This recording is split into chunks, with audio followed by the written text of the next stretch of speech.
Hello दोस्तों, welcome to अनुजल education world में आप सभी भाई बहनों का स्वागत है। आशा करते हैं अच्छे होंगे और स्वस्थ होंगे। तो चलिए आज हम लेकर आए हैं सीटीटी दिसंबर 2024 के लिए थ्योरी क्लासेस। जो क्या चीज़ से, बुद्धि से हम लोग आज स्टार्ट करेंगे, इंटेलिजेंस से। तो चलिए स्टार्ट करते हैं, बिना समय गंवाए वीडियो स्टार्ट करते हैं। और चैनल को सब्सक्राइब एंड बेल आइकन दबाना ना भूलिएगा ताकि सभी वीडियो का नोटिफिकेशन मिलता रहे। तो पहला पॉइंट है, इंटेलिजेंस समस्याओं को सुलझाने में मदद करते हैं। बुद्धि जो है क्या करते हैं, समस्याओं को सुलझाने में क्या करते हैं, मदद करते हैं। बुद्धि से ही क्या होता है, बुद्धि से ही व्यक्ति तर्क करता है। बुद्धि है तो व्यक्ति क्या करता है, तर्क करता है, थिंकिंग यानी सोचता और इमेजिनेशन करता है। और है कर बुद्धि अस्थाई और परिवर्तनशील है। बुद्धि जो है अस्थाई और क्या है, परिवर्तनशील है। बुद्धि अनुकूलन स्थापित करने में हेल्प करता है। बुद्धि जो है अनुकूलन क्या करता है, अनुकूलन स्थापित करने में मदद करता है या करती है। अगला पॉइंट है बुद्धि के प्रकार। बुद्धि के प्रकार कितने हैं, तो ठाइनदार्ड के अनुसार, किसके अनुसार, ठाइनदार्ड के अनुसार बुद्धि कितने प्रकार के, 3 प्रकार के। अब कौन कौन बुद्धि है, चलिए देखते हैं। मूर्त बुद्धि क्या है, मूर्त बुद्धि कर है, मूर्त बुद्धि से अभिप्राय जो चीज़ हमारे सामने होती है। क्या चीज़ होता है, मूर्त बुद्धि का मतलब क्या, जो चीज़ हमारे सामने होती है। मूर्त का मतलब प्रत्यक्ष, जिन चीज़ों को देखकर हम कार्य करते हैं। मूर्त का मतलब क्या होता है, प्रत्यक्ष, जिन चीज़ों को हम देखकर कार्य करते हैं। मूर्त बुद्धि के अंतर्गत आते हैं। किसके अंतर्गत आते हैं, मूर्त बुद्धि के अंतर्गत आती हैं। जैसे मैकेनिक क्या है, मैकेनिक कारीगर मूर्ति बुद्धि के उदाहरण है। क्या चीज़ है, बुद्धि का उदाहरण है। अब अमूर्त बुद्धि क्या है, अमूर्त बुद्धि क्या है, जो बुद्धि हम दिखाई नहीं देती है। क्या है, जो बुद्धि हमें क्या होती है, दिखाई नहीं देते हैं, जो भावनाओं और विचारों से संबंधित है। किससे, भावनाओं और विचारों से संबंधित होते हैं। जैसे में देखो, कवि, डॉक्टर, चित्रकार अमूर्त बुद्धि का उदाहरण है। क्या चीज़ का है, अमूर्त बुद्धि का उदाहरण है। तीसरा है सामाजिक बुद्धि। क्या है, सामाजिक बुद्धि, जो समाज सेवी होते हैं। क्या होते हैं, जो समाज सेवी होते हैं, समाज के लिए कार्य करते हैं, सामाजिक बुद्धि में आते हैं। जैसे नेता, व्यवसायी, समाज सेवी, अध्यापक आदि सामाजिक बुद्धि का उदाहरण है। क्या चीज़ का है, सामाजिक बुद्धि का उदाहरण है। एक पॉइंट और है, करा है 1916 ईस्वी में, क्या करा है, 1916 ईस्वी में टर्मन के द्वारा बुद्धि लब्धि का संशोधित सूत्र दिया गया है। क्या दिया, संशोधित सूत्र दिया गया। क्या होता है, मानसिक आयु बट्टे वास्तविक आयु मल्टीप्लाई 100। याद रखिएगा, मानसिक आयु बट्टे वास्तविक आयु गुना 100। अब बुद्धि लब्धि और उसकी स्थिति क्या है देखेंगे। करा है, जिसका बुद्धि लब्धि यानी 25 से कम होता है वो क्या होता है, जड़ बुद्धि का बालक होता है। क्या होता है, जड़ बुद्धि का बालक होता है। जिससे 25 से 49 रहता है वो मुंड बुद्धि का होता है, मुंड बुद्धि का बालक होता है। जिसका 50 से 69 होता है क्या, मूर्ख बुद्धि होता है। क्या होता है, मूर्ख बुद्धि होता है। और जिसका 70 से 79 रहता है वह मंद बुद्धि होता है। और जिसका 80 से 89 रहता है सामान्य बुद्धि के नीचे है। जो 80 से नीचे है वो सामान्य बुद्धि से क्या है, नीचे है। जिसका 90 से 109 वह सामान्य बुद्धि के बीच आता है। जिसका 90 से जो है 109 है उस किसके नीचे क्या आते हैं, सामान्य बुद्धि के नीचे। और 110 से 119 जो है क्या करा है, 110 से 119 सामान्य बुद्धि के ऊपर है। क्या चीज़ है, सामान्य बुद्धि के ऊपर है। और 120 से 129 यानी तीव्र बुद्धि है। क्या है, तीव्र बुद्धि है। और 130 से 39 प्रखर बुद्धि है। क्या है, और 140 से प्रतिभाशाली बच्चे हैं। यानी 140 से अधिक क्या है, प्रतिभाशाली बच्चे, जैसे आप लोग हैं। अब हम बात करते हैं प्रतिभाशाली बच्चे, गिफ्टेड स्टूडेंट क्या है, अपने डिस्कशन, क्या होता है, अपने डिस्कशन इंडिपेंडेंट होते हैं। क्या होते हैं, खुद सेल्फ पे होते हैं। वो अपने डिस्कशन क्या करते हैं, खुद फैसला ले लेते हैं। दो में है, इनमें आत्म क्षमता हाई होती है। क्या होता है, आत्म क्षमता जो है क्या होते हैं, हाई होती हैं फटाफट। और उसके बाद का रहा है, देखिए क्रिएटिविटी आइडिया जो होते हैं इनके पास होते हैं। क्या होते हैं, इसके पास क्रिएटिविटी आइडिया बहुत ज़्यादा होते हैं। इन्हें ऐसे सपोर्ट की ज़रूरत है जो स्कूल में थॉट नहीं मिल पाता है। क्या होता है, थॉट नहीं मिल पाता है। इसमें है इनका मेंटल प्रोसेस हाई कैटेगरी में होता है। क्या होता है, मेंटल प्रोसेस जो होता है वो हाई कैटेगरी में होता है। अब बुद्धि के सिद्धांत के हम बारे में बात करेंगे। क्या करेंगे, बुद्धि के सिद्धांत के बारे में बात करेंगे। एक कारक सिद्धांत क्या है, एक कारक सिद्धांत, एक कारक सिद्धांत का प्रतिपादन किसने किया, विनय ने किया। याद रखिएगा, एक कारक सिद्धांत का प्रतिपादन किसने किया? विनय ने किया। उन्होंने बताया सभी व्यक्ति एक ही प्रकार के बुद्धि होते हैं। सभी व्यक्ति में क्या होता है? जो एक ही प्रकार के बुद्धि होते हैं, जो सभी में कार्यों में क्या करते हैं? सभी कार्यों में कार्य करते हैं। किसने बताया? एक कारक सिद्धांत, तो विनय महोदय ने बताया। चलिए अब हम आगे चलते हैं। आगे है द्विकारक सिद्धांत। क्या है? Two factor theory. ये क्या है? इस कारक को स्पीयरमैन के द्वारा दिया गया, जो है टू फैक्टर द्विकारक सिद्धांत किसके द्वारा दिया गया? इस कारक को स्पीयरमैन के द्वारा दिया गया। उन्होंने बताया कि बुद्धि दो तत्वों से मिलकर बनी है। यह दो तत्व है। क्या है? सामान्य तत्व और विशिष्ट तत्व। अब सामान्य तत्व क्या है? हर व्यक्ति में सामान्य बुद्धि जन्मजात होती है। हर व्यक्ति में जो है सामान्य बुद्धि क्या होती है? जन्मजात होती है। और यह हर किसी में अलग अलग होती है। और यह हर किसी में क्या होती है? अलग अलग होती है। और विशिष्ट बुद्धि है, विशिष्ट तत्व क्या है? यह दूसरे से अर्जित करने वाली है। क्या है? यह दूसरे से अर्जित करने वाली बुद्धि होती है। तीसरा है समूह तत्व का सिद्धांत। क्या है? समूह तत्व कारक का सिद्धांत। करा इस सिद्धांत का प्रतिपादन थर्स्टन क्या करा? थर्स्टन के द्वारा किया गया। इस सिद्धांत के अनुसार बुद्धि कई प्रकार की योग्यताओं का मिश्रण है, जो विभिन्न समूह में क्या होते पाई जाती है। अब अगला पॉइंट है हावर्ड गार्नर का बहुबुद्धि सिद्धांत। हावर्ड गार्नर का बहुबुद्धि सिद्धांत क्या है? यह थ्योरी इस पर जोर देती है कि बुद्धि अलग अलग दिशाएं में होती हैं।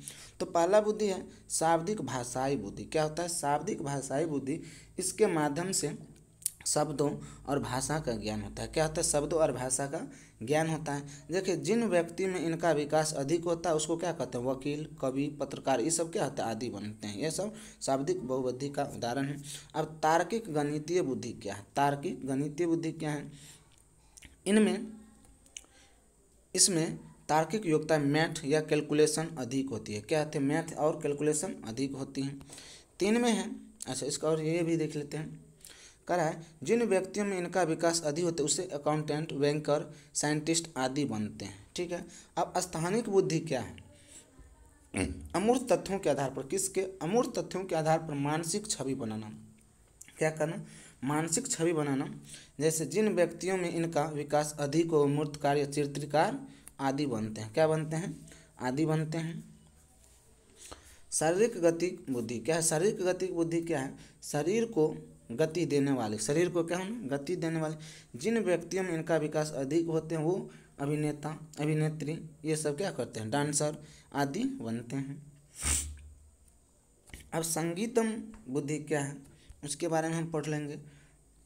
इस बुद्धि के अंतर्गत संगीत की बुद्धि अधिक होती है। क्या होते हैं?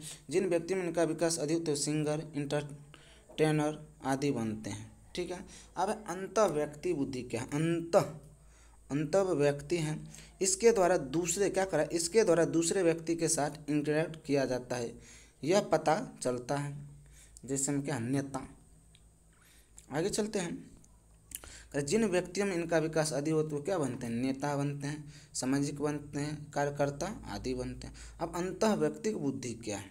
इनके द्वारा खुद के साथ इंटरेक्ट किया जाता है। किसके द्वारा? अंतः व्यक्ति के द्वारा। जिन व्यक्ति में इनका विकास अधिक होता है वो आध्यात्मिक गुरु बनते हैं। क्या बनते हैं? आध्यात्मिक गुरु बनते हैं। अब प्राकृतिकवादी बुद्धि ये क्या है? इस बुद्धि के व्यक्ति प्रकृति के बारे में यानी नज़दीक होते हैं। प्रकृति के बारे में क्या होते हैं? नज़दीक होते हैं। जिन व्यक्तियों में इनका विकास अधिक होता है तो किसान आदि बनते हैं। क्या बनते हैं? किसान और आदि बनते हैं। अब अस्तित्ववादी बुद्धि क्या है? इस बुद्धि में व्यक्ति क्या रहा? इस बुद्धि के व्यक्ति हर चीज़ के अस्तित्व के बारे में सोचते हैं। जैसे हम इस दुनिया में क्यों आए, भगवान कौन है। ठीक है। जिन व्यक्तियों में इनका विकास अधिक होता है वो साधु संत बनते हैं। क्या बनते हैं? साधु संत या फिलोसोफर बनते हैं। अब आलोचना क्या है? आलोचना क्या है? मल्टी इंटेलिजेंट थ्योरी क्या है? मल्टीपल इंटेलिजेंट थ्योरी को वैलिड नहीं माना जा सकता क्योंकि इनमें अलग अलग इंटेलिजेंट को माप नहीं सकते हैं। अब त्रिआयामी सिद्धांत क्या है? त्रिआयामी सिद्धांत क्या है? इस सिद्धांत का प्रतिपादन जेपी गिलफोर्ड ने किया। इस सिद्धांत को बुद्धि संरचना सिद्धांत को भी कहा जाता है। क्या कहता है? इस बुद्धि को संरचना सिद्धांत भी कहते हैं। गिलफोर्ड के अनुसार मानसिक योग्यताएं प्रमुख 3 तत्वों में निर्मित हैं: वस्तु, विषय वस्तु, संक्रिया या उत्पाद। इस पे भी थोड़ा देख लेते हैं क्या क्या है। अब त्रिचापीय या त्रिघटकीय सिद्धांत करा। इस सिद्धांत का प्रतिपादन स्टर्नबर्ग ने किया। अब स्टर्नबर्ग ने बुद्धि को कितने भागों में बांटा है? 3 भागों में बांटा है। कितने भागों में? 3 भागों में बांटा है। अनुभवात्मक बुद्धि, घटकीय बुद्धि या संदर्भात्मक बुद्धि। अब अनुभवात्मक बुद्धि क्या है? अनुभवात्मक बुद्धि यह बुद्धि अनुभवों पर आधारित होती है। किस पे आधारित होते हैं? अनुभवों पर आधारित होते हैं। व्यक्ति अपने अनुभवों से कुछ नई खोज करता है। क्या करता है? कुछ नई खोज करता है, अपने अनुभवों से कुछ नया क्रिएट करता है। ठीक है। अब घटकीय बुद्धि क्या होता है? घटकीय बुद्धि वाले व्यक्ति कल्पना शक्ति से ही बहुत कुछ सोच लेते हैं। ये अमूर्त बुद्धि वाले व्यक्ति होते हैं। ऐसे लोग हर चीज़ के पीछे कारण जानना चाहते हैं। अब है संदर्भात्मक बुद्धि। संदर्भात्मक बुद्धि व्यक्ति इनमें सूचनाओं को इस ढंग से उपयोग करने में सफल हो जाते हैं जिसको उससे क्या होता है? जिसको उसको अधिक से अधिक लाभ हो, या व्यक्ति पर्यावरण के साथ समायोजन रखते हैं। यह व्यवहारिक बुद्धि यानी व्यवहारिक होते हैं। अब हम लोग बात करेंगे अधिगम यानी लर्निंग। अधिगम जन्म से लेकर मृत्यु तक चलने वाली प्रक्रिया है। व्यक्ति प्रत्येक परिस्थितियों में सीखते हैं और अपने व्यवहार में परिवर्तन करता है। यही सीखना है। इसलिए हम कह सकते हैं परिस्थिति के अनुसार अपने व्यवहार में परिवर्तन लाना ही क्या है? लर्निंग यानी अधिगम है। दूसरा अब क्या है इसका इम्पोर्टेंट पॉइंट क्या है? सीखना अनुकूलन की प्रक्रिया है। सीखना क्या है? अनुकूलन की प्रक्रिया, और सीखना सार्वभौमिक प्रक्रिया है। ठीक है। आगे बात करते हैं। सीखना व्यवहार में परिवर्तन है। सीखना क्या है? व्यवहार में परिवर्तन है। सीखना एक मानसिक प्रक्रिया है। स्कूल में अधिगम में प्रवेश सहभागिता द्वारा कौशलों को ज्ञान अर्जन पर भी बल देना चाहिए। सार्थक अधिगम में एक समस्या पर विविध तरीकों से विचार करने के लिए प्रोत्साहित करना। अधिगम अधिक सार्थक और प्रभावशाली होता है अगर वह मुख्यतः स्वनिर्देशित हो। ठीक है। अगला पॉइंट है प्रारंभिक कक्षाओं में शिक्षण अधिगम प्रक्रिया के लिए करके सीखना दृष्टिकोण बेहतर होता है। उसके बाद है अधिगम के लिए विद्यालय में के सामाजिक अवसरों में भागीदारी महत्वपूर्ण है। अगला पॉइंट है अधिगम मुख्य रूप से एक सामाजिक क्रिया है। प्रभावी अधिगम के लिए शिक्षार्थी की सक्रिय भागीदारी आवश्यकता होती है। सार्थक अधिगम में विश्लेषण, समालोचन, सोच तथा समस्या समाधान की प्रक्रिया शामिल है। अब अधिगम वक्र क्या है इस पर भी थोड़ा बात कर लेते हैं। करा है जब अधिगम की मात्रा, प्रभाव, क्षमता आदि को किसी माध्यम या ग्राफ आरेख से प्रदर्शित किया जाता है तो उसे अधिगम वक्र कहते हैं। जैसे देखिए यहाँ पे है सरल रेखीय वक्र, सीखने की गति और अभ्यास। करा है अधिगम, इसमें अधिगम की न्यूनतम या अधिकतम या शून्य स्थिति व्यवस्थित की जाती है। ठीक है। अधिगम वक्र के कितने प्रकार है? 4 प्रकार के। सरल रेखीय वक्र क्या है? सरल रेखीय वक्र, इसमें सीखने की गति एक समान होती है। सीखने की गति क्या होते हैं? एक समान होती है। दूसरा है उन्नतोदर, क्या है? उन्नतोदर वक्र, इसमें सीखने की गति शुरू में तेज होती है और उच्चतम बिंदु में पहुंचने के बाद क्या होता है? धीमी हो जाती है। क्या हो जाता है? धीमी हो जाती है। अब नतोदर अधिगम क्या होता है? इसमें शुरू में क्या होता है? शुरू में सीखने की गति धीमी होती है और बाद में क्या होता है? तेजी हो जाता है। बाद में क्या होता है? तेजी हो जाता है। अब मिश्रित अधिगम वक्र क्या है? इसमें शुरू से क्या करा है? इसमें शुरू में अधिगम की गति तेज या धीमी और अंत में भी अधिगम गति तेज या धीमी दोनों तरह से हो सकती है। यह वक्रों के उन्नतोदर और नतोदर अधिगम वक्र मिला जुला रूप है। अब अधिगम पठार क्या है? अधिगम पठार कर अधिगम पठार, इसमें सीखने की गति रुक जाती है, यानी उसमें ना तो उन्नति होती है और ना ही अनुति। अधिगम का पठार अधिगम की गति 0 होती है। अब हम लोग बात करेंगे शिक्षण स्तर। क्या बात करेंगे? शिक्षण स्तर। शिक्षण स्तर 3 स्तरों में बटा है। कितने स्तरों में? 3 स्तर में। स्मृति स्तर क्या है? यह हर्बट ने दिया था। स्मृति स्तर किसने दिया? हर्बट ने दिया। इस स्तर में बच्चों क्या करा? इस स्तर में बच्चों के रटने पर बल दिया जाता है। किस पे बल दिया जाता है? रटने पर बल दिया जाता है। ये शिक्षण अधिगम प्रक्रिया की सबसे निचला स्तर क्या है? स्मृति स्तर। अब हम बात करते हैं नेक्स्ट पॉइंट की। इस स्तर के शिक्षण अधिगम का उद्देश्य केवल ज्ञान प्राप्त करना होता है। यह छोटी कक्षाओं के लिए होते हैं। किसके लिए होते हैं? छोटी कक्षाओं के लिए होते हैं। अब समझ बोध स्तर, यह मोरिसी ने दिया। किसने दिया? मोरिसी ने दिया। यह स्तर स्मृति स्तर से कुछ ऊंचा होता है। इस तरह के में रटन के बजाय क्या होता है, अच्छी तरह समझाने पर बल दिया जाता है। तीसरा पॉइंट है, इस स्तर में बच्चों को ज्ञान दिया जाता है या नियम या सिद्धांत बताए जाते हैं, वो इस तरह से प्रदान किए जाते हैं ताकि बच्चा उनका व्यवहारिक प्रयोग कर सके। अब है चिंतन स्तर क्या है भाई, किसकी बात करेंगे, चिंतन स्तर। यह शिक्षण अधिगम क्या करा है, यह शिक्षण अधिगम का सबसे ऊंचा स्तर माना जाता है। चिंतन स्तर जो है शिक्षण अधिगम का सबसे ऊंचा स्तर माना जाता है। इस स्तर में बच्चों को अपनी मानसिक शक्तियों के विकास पर क्या होना चाहिए, पूर्ण अवसर प्राप्त होते हैं। इसमें पहले बच्चों को विभिन्न नियमों, सिद्धांत आदि की जानकारी दी जाती है, फिर उन्हें स्वतंत्र रूप से इन पर चिंतन करने के निष्कर्ष निकालने का अवसर दिया जाता है। अब है सूक्ष्म शिक्षण। सूक्ष्म शिक्षण क्या है, कारण सूक्ष्म शिक्षण यह शिक्षण का छोटा सा प्रारूप है जिसमें क्लास में शिक्षण क्रियाओं सूक्ष्म रूप से कार्य करती हैं। सूक्ष्म शिक्षण विधि का विकास क्या है, एलेन महोदय ने दिया। किसने दिया, एलेन महोदय ने।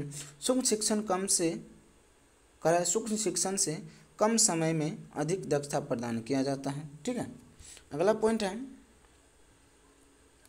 देखो सूक्ष्म शिक्षण के शिक्षकों के कौशल का विकास किया जाता है, जैसे सैमपट कौशल, पुनर्वलन कौशल, प्रश्न प्रवाह कौशल। अब देखो सूक्ष्म शिक्षण की प्रक्रिया क्या है, पाठ्य योजना निर्माण, ठीक है, कक्षा शिक्षण, प्रतिपुष्टि, पुनः पाठ्य योजना इनमें 12 मिनट, पुनः शिक्षण 6 मिनट और पुनः प्रतिपुष्टि, यानी कुल कितना 36 मिनट होता है। कितना होता है, पहले टीचर पाठ्य योजना का निर्माण करेगा, पाठ्य योजना बनाने के बाद टीचर क्लास में आकर पढ़ाएगा, शिक्षण करवाने के लिए 6 मिनट की रिजर्व समय जो होता है, क्या होता है, रिजर्व होता है, फिर फीडबैक देने के लिए 6 मिनट। ठीक है, अब हम लोग बात करेंगे अधिगम हस्तांतरण क्या है। जब कोई एक सीखा हुआ कौशल या काम दूसरे सीखने के कौशल काम को प्रभावित करता है तो उसे सीखने के हस्तांतरण कहते हैं। जैसे ट्रक चलाने में सीखा गया कौशल कार चलाने की प्रक्रिया में क्या होता है, प्रभावित होता है। अब हस्तांतरण के प्रकार क्या है, धनात्मक हस्तांतरण पूर्व ज्ञान, अनुभव अथवा प्रशिक्षण नई बातों को सिखाने में सहायता प्रदान करते हैं। तो चलिए आज का लेक्चर खत्म हुआ और हम लोग नेक्स्ट वीडियो में अधिगम हस्तांतरण का और नेक्स्ट पॉइंट बात करेंगे। और वीडियो अच्छा लगा हो तो चैनल को सब्सक्राइब एंड बेल आइकन को दबाना ना भूलिएगा ताकि सभी वीडियो का नोटिफिकेशन मिलता है। जय हिंद, जय भारत।